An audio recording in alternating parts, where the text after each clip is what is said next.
for today's video, gagawa nga pala ako ngayon ng kilawin. Kaya naman, let's cook it! Naghiwa na din pala ako ng mga ingredients na gagamitin natin, tsaka yan yung hipon, tapos seaweed o sa Ilocano, karoset. Binabad ko na nga din sa bawang, sibuyas, sili, paminta, suka. Di ko na nga niluto yan kasi nga kilawin. So for today's video, eto nagkilaw tayo ngayon ng hipon, tsaka meron tayong seaweed. Tinimplahan ko na yan kanina guys, so titikman natin to. Comment down below kung anong tawag sa lugar nyo to at kung alam yung nakakain to. So guys, sobrang sarap nga nito, sobrang lalaki oh. Yan oh, may mga sili-sili pa oh. Yan oh. So natsuka yan oh. Oh. Sariwan-sariwa to guys oh, may ulo pa oh.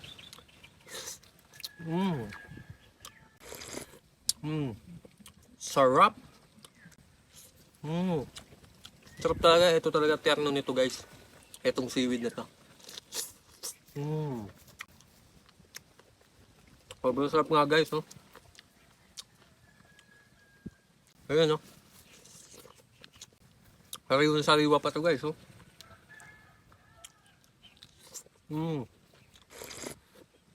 Sobrang sarap nga kumain nito guys, lalo pag ganito. Dito ka sa bukid o kaya sa ilog, napaksarap. Partner nito, ito talaga seaweed. Ang tawag sa Ilocano nito, arosip. Ewan ko anong tawag sa inyo, comment down below kung anong tawag sa inyo ito. Ang nga, ang ulo.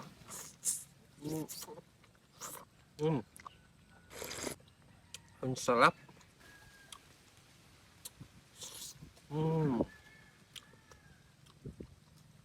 Ito, sili. Parang may konting kagat-kagat sa labi.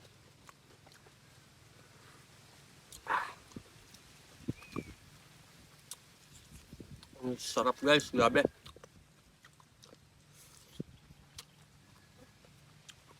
Salamat nga pala sa mga nanonood sa akin, tsaka shoutout din sa mga taga-Antipolo Rizal na sumusuporta sa mga video ko.